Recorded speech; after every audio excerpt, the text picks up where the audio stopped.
Hello জানো, এখানে আমাকে দেখে একটা ছেলে হাসতেছে, ঠিক আছে তুমি একটু আসো তো। হ্যাঁ জানো, কি এত বড় সাহস? আচ্ছা তুমি ওখানে খারো, ওরে দেখো কি করে, হ্যাঁ আমি আসতেছি, ঠিক আছে? আইসো রে, আমার জান রেখে ডিস্টার্ব।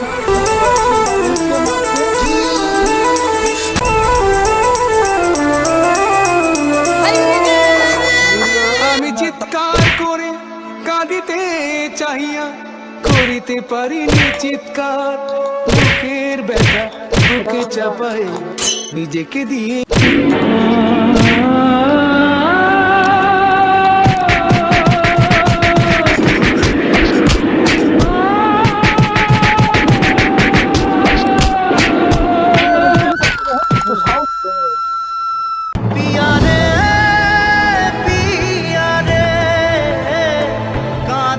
হাসি দেওয়া কি অপরাধ? এই হাসির কারণে আজকে চিরবিদায়।